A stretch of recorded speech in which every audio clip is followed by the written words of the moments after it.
Ya, masih bersama kami di Apa Kabar Indonesia Malam, pemirsa, dan masih melanjutkan perbincangan kita mengenai agenda Ganjar Pranowo dan juga Presiden Joko Widodo yang kebetulan, kalau kata Mas Ciko, semesta ini mempertemukan dan sama. Tapi Mas Ciko, beberapa waktu ke belakang kalau kita ingat sebenarnya Pak Ganjar ini cukup sering agresif mengkritisi program Presiden Jokowi. Tapi nampaknya juga dalam kunjungan-kunjungan yang semesta mendukung ini seperti ada turning point, berbalik kemudian mendukung apa yang dikerjakan oleh Presiden Jokowi. Apa sebenarnya yang ingin disampaikan? Kalau kita dibilang banyak mengkritik kemarin-kemarin itu kan memang karena ada insiden-insiden, ada kejadian-kejadian yang memang perlu dikritik secara keras. Kita harus akui bahwa putusan MK, kemudian rekomendasi MK, ya kan. Kemudian ada beberapa kejadian di mana baliho diturunkan dan ada baliho juga yang dipasang oleh aparat dan lain-lain. Nah, sebenarnya kritik-kritik itu, tetapi kan kita ketahui Partai PDI Perjuangan ini sebagai partai yang memang menjunjung tinggi soal demokrasi, ya. Partai yang banyak berjuang di Orde Baru untuk tercapainya reformasi. Nah, jadi memang itu sudah menjadi DNA dari PDI Perjuangan. Tapi kalau kita bicara pembangunan, kita bicara pencapaian-pencapaian Presiden Jokowi selama 2 periode ini, kita adalah bagian dari itu.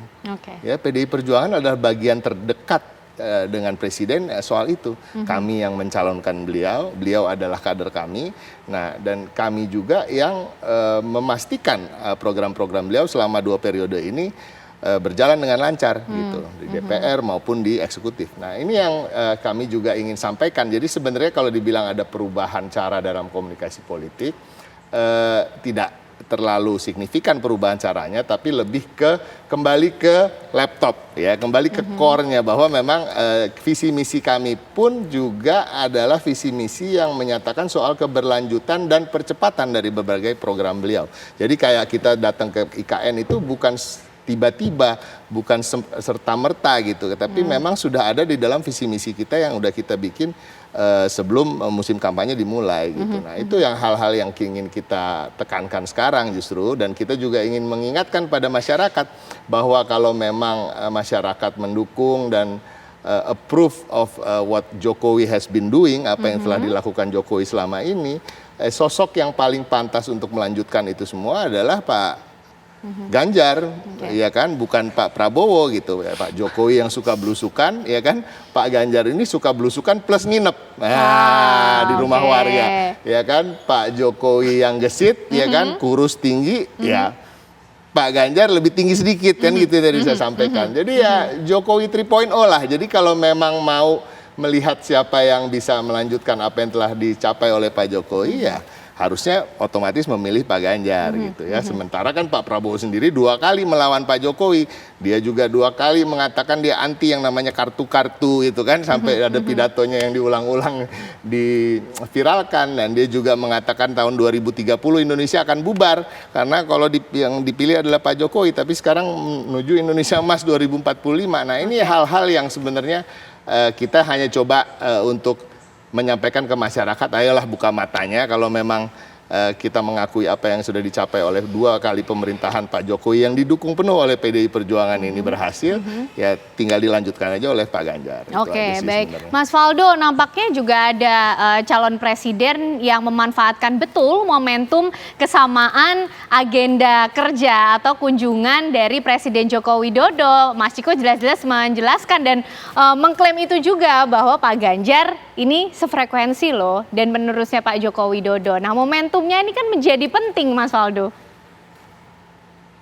Iya. Kalau menurut kami ya mau ya Pak Ganjar adalah Jokowi 3.0, silakan gitu. Dan tanda-tanda alam tadi yang disampaikan Ciko juga yang monggo gitu. Mungkin akan terlihat ya kalau tadi kita sempat diskusi siapa yang ngekor, kelihatan yang ngekor itu siapa gitu. Tapi ya pada intinya sih kita mungkin melihat lebih secara objektif saja gitu. Karena kita bisa melihat bahwa ini perlu kita bawa ke diskusi yang lebih rasional ataupun tidak rasional gitu. Ya jangan kita giring ke arah irasional lah kalau menurut saya. Tapi ya terlepas lagi-lagi namanya juga strategi, bahkan dan kita tahu setiap capres punya strategi masing-masing, termasuk juga Pak Anies, termasuk juga Pak Ganjar, termasuk apalagi Pak Prabowo gitu. Jadi apakah ini menjadi pertarungan yang menjadi siapa yang paling Jokowi gitu. Tentu tadi Mas Iko menyampaikan argumentasinya gitu bahwa Pak Ganjar lah gitu. Tapi kan di sisi lain apa namanya, yang paling penting dalam kunker ya, kalau Pak Jokowi kunker dekat sama Pak Ganjar, ya itu nggak ada meaning apa-apa gitu. Itu pure kunker aja gitu Mbak, yang ingin kita sampaikan gitu. Dan kalau tiba-tiba nanti Pak Prabowo juga dekat kunkernya atau Pak Anies juga dekat kunkernya gitu, ya itu it's just a kunker gitu. Itu hanya kunker aja. Dan kalau mau diinterpretasi bahwa ya ini Pak Ganjar dan sebagainya, nggak apa-apa ya, itu fair lah untuk dilakukan oleh setiap tim sukses. Yang tadi Mas Adi bilang bahwa yang ikut kampanye itu cuma presiden dan wakil presiden, kita juga tim sukses juga ikutan sih Mas, sebenarnya partai politik juga ikutan Pak Dokter. Dan kalau seandainya kita memberikan, misalnya kita berbicara dalam perspektif memberikan pendidikan politik gitu ya, pendidikan politik seperti apa yang kita berikan kepada masyarakat, I think ayo kita coba let's move. Dan kalau seandainya Pak Ganjar merasa menjadi Pak Jokowi 3.0 hanya karena kunker tadi dan kampanye dekat lokasinya, ya silahkan, monggo, tidak masalah gitu. Oke, Mas Waldo, tapi gini, kalau paling tidak acuan saya mungkin dari 2 tempat saja ya, di Kupang dan juga Sorong. Ini Pak Ganjar pada 3 Desember, Pak Jokowi 5 Desember di Kupang. Kemudian di Sorong Pak Ganjar 20 November, Pak Jokowi 22 November. Apakah ketika Pak Ganjar kemudian dengan percaya diri, oh ini saya paling Jokowi loh, meneruskan program Jokowi. Tapi kemudian Pak Jokowi tadi Mas Waldo juga bilang netral kok, tidak mendukung siapa-siapa. Ingin mendinginkan apa yang sudah dipanaskan oleh Pak Ganjar. Sementara bilang dia dukung Bagaimana Mas Waldo? Enggak, sebenarnya nggak ada yang perlu didinginkan atau yang dipanaskan sih bagian gitu ya. Tapi ya semuanya itu punya strategi lah. Tapi ada yang saya kira ya mungkin presiden pasti clear netral lah, sesuai dengan menjaga marwah. Sampai hari ini kita tidak pernah mendengar Presiden Jokowi mendukung siapapun. Tapi kalau ada staf khusus Mensesnek atau Valdo Maldini sebagai caleg PSI nih. Iya, nggak ada Mas Iko. Maksudnya nggak ada statement, kan nggak ada sebenarnya. Kita harus akui lah gitu. Kalau ada mungkin udah lain lagi strateginya nih Mas. Karena kan memang strategi bisa berganti. Tapi dalam artian bicara soal kerja instrumen kenegaraan Bapak Presiden Jokowi, kita sama-sama menghormati, dia clear lah dan netral gitu. Ya pengen juga sih Mas, saya kan partai saya sebenarnya dukung Pak Prabowo nih, bisa juga saya giring-giring cocok logis sebenarnya. Tapi ya sudahlah Mas gitu, kita coba yang pakai yang rasional aja, bahwa memang keberlanjutan adalah sebuah keharusan dalam republik kita gitu. Ya mungkin yang punya narasi perubahan mungkin yang mungkin nggak masuk di game ini gitu. Dan dalam artian penting gitu kita melihat siapa yang paling benar-benar bisa melanjutkan kinerja Pak Jokowi gitu. Kita bisa dari programnya, dari bagaimana metodenya gitu, bagaimana caranya Pak Jokowi mengeksekusi sesuatu, dan bagaimana Pak Prabowo juga termasuk orang yang terlibat dalam Kabinet Indonesia Maju Jilid 2 bersama-sama. Tentunya ada PDIP di sana, ada PAN di sana, ada PKB di sana, dan semuanya gitu. Tapi ya lagi-lagi yang perlu kita sampaikan dalam kerja-kerja instrumen negara itu clear dan netral. Oke, Mas Adi, Jokowi efek ini menjadi hal yang masih kemudian cukup penting dan perlu untuk diperjuangkankah selain komoditas kemudian yang coba diangkat oleh masing-masing capres, termasuk juga agenda kunjungan kerja Presiden Jokowi yang coba untuk nampaknya sama atau kebetulan begitu? Ya kalau bicara tentang Jokowi efek, saya kira terkonfirmasi dari beberapa survei. Ada sekitar 40% masyarakat itu yang kemudian sangat mungkin akan mengikuti arah politik dan Pak Jokowi. Ini yang sepertinya kenapa hampir semua kandidat nyaris tidak pernah mau bikin front politik secara terbuka dengan Pak Jokowi.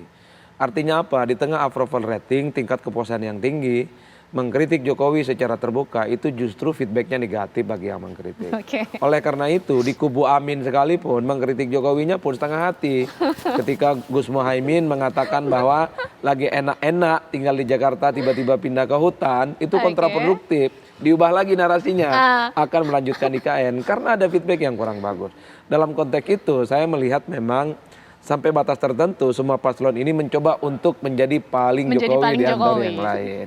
Ini yang sedang dihitung betul, karena kalau mau jujur, masyarakat di bawah Pak Jokowi itu masih terbaca sebagai bagian dari PDIP dan bukan kemana-mana. Ini yang sepertinya di tengah ketidaktahuan masyarakat bagaimana preferensi politik Pak Jokowi, itulah yang sepertinya ingin dikapitalisasi bahwa Pak Jokowi itu tidak akan pindah kemana dan tidak mungkin akan mendukung partai selain yang diusung oleh PDIP. Kan artinya itu yang terjadi dari Pak Ganjar sebenarnya. dong berarti ya. Makanya saya kalau ketemu Bang Ciko, kemudian beberapa hari yang lalu ketemu Bang Ruhut Sitompul, elit-elit PDIP, nggak lagi agresif seperti yang dulu, serang. Sekarang ya kita memang patah hati kata mereka itu, karena Pak Jokowi ada di sana, tapi mereka mengatakan tetap I love you full. Kalau kemarin kan sempat malu-malu, sekarang terang-terangan saja itu begitu. artinya apa? Ingin menarik Jokowi kembali ke dalam ya, bagian dari internal dari PDIP yang kemudian tidak akan ditarik kemanapun. Ini kan soal bagaimana efek dan pengaruh dari Pak Jokowi yang masih luar biasa. Dalam konteks itulah sepertinya sedang ditahan betul. Tapi bagi saya kalau melihat kecenderungan rata-rata secara umum, semua calon ini pasti punya argumen dan data-data yang cukup terukur.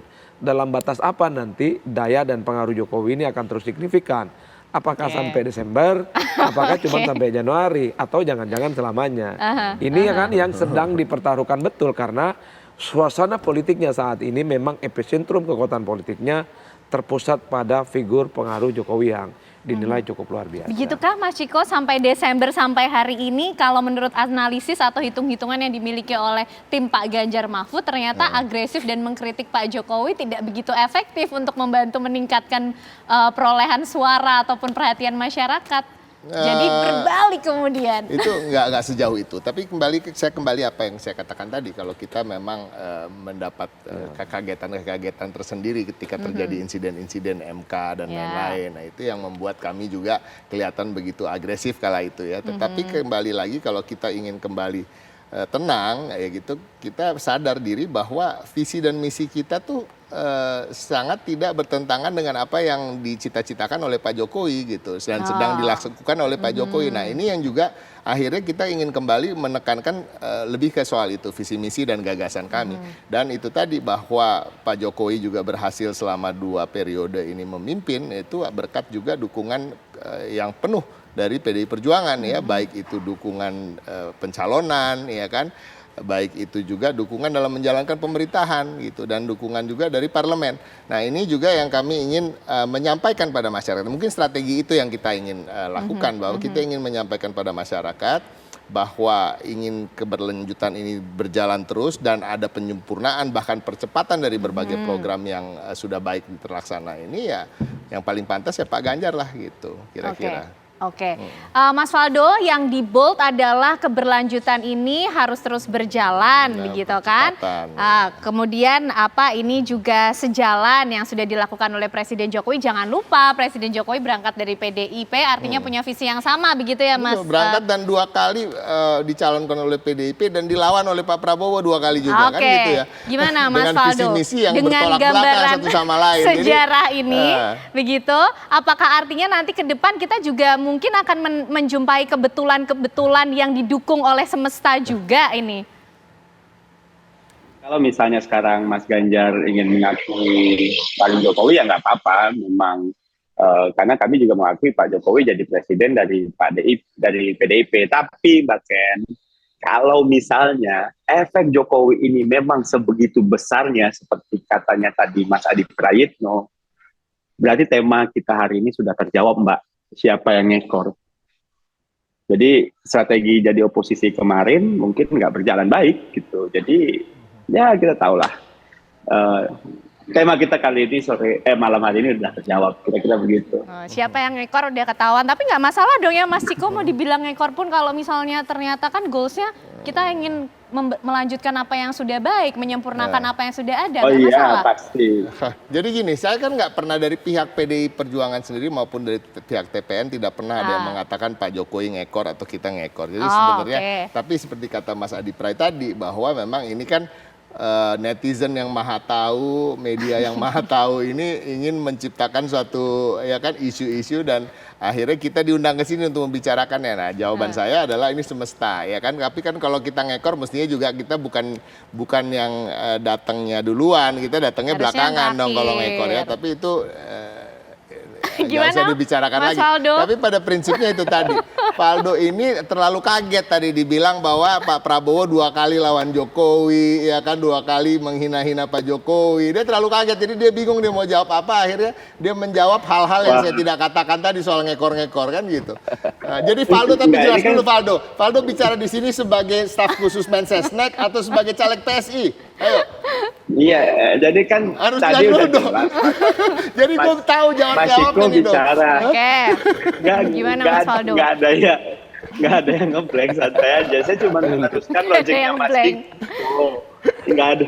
Jadi saya cuma meneruskan logiknya Mas Ciko. Jadi semesta tadi kata mendukung Pak Ganjar untuk terlihat sangat Jokowi. Ya saya hari ini ngomong ya mengikuti apa yang Mas Ciko bilang dan saya lanjutin aja logiknya. Tapi ya hari ini Mas Ciko saya sebagai Faldo Maldini aja Mas. Faldo Maldini. Oke, sebagai Main bola legendaris dong. Itu Paulo Mas, beda marga Mas. Oke, Sumatera tapi kan kita Barat. bicara soal tadi siapa yang lebih dulu, harusnya kalau yang ngekor ya belakangan. Tapi kalau Pak Ganjar kalau kita lihat prakteknya kan datangnya lebih dulu gitu ya Mas Ciko ya kalau kasih itu. Tapi kan Pak Jokowi bilang sebenarnya agendanya udah 3 bulan sebelumnya gitu loh Mas Faldo. Tadi yang mau disampaikan oleh Mas Ciko itu. Jadi yang dimaksud yang ngekor Ya. siapa ketahuan nih siapa gitu kan. Jokowi efek, tadi yang dibilang Pak Dokter pengamat Madura itu loh. Gimana Mas Adi ini? Yang suaranya udah hampir habis gara-gara talk show hampir setiap sesi aku lihat. Gimana Mas Adi ini kalau kita bicara siapa yang mengikuti siapa, mengekor siapa, membuntuti siapa? Ya memang agak rumit kita berdebat itu kalau tidak dalam posisi saling ekstrim ya. Kalau kita mau sedikit merangkum pembicaraan-pembicaraan di media sosial, seakan-akan memang datangnya Pak Jokowi setelah Ganjar kunjungan di berbagai tempat, ini kan ingin menunjukkan kepada publik, terutama di wilayah-wilayah yang dikunjungi Ganjar. Ingat loh, semua pembangunan di Indonesia bagian timur khususnya, itu kontribusi besarnya bukan Ganjar tapi dilakukan oleh Pak Jokowi. Jadi Ganjar ke Lampung, Ganjar ke Pontianak, kemudian datang ke NTT dan ke Papua. Ini tentu dalam banyak hal dalam tanda kutip dikhawatirkan akan menciptakan idola baru. Di tempat yang selama ini memang menjadi basisnya Jokowi. Di tempat di mana kontribusi penting pembangunan infrastruktur, pemerataan dilakukan oleh Pak Jokowi. Jadi wajar kalau kemudian setelah Pak Jokowi 2-3 hari, setelah kunjungan datang, kemudian datang, publik bicara, masyarakat bicara, di media sosial ramai.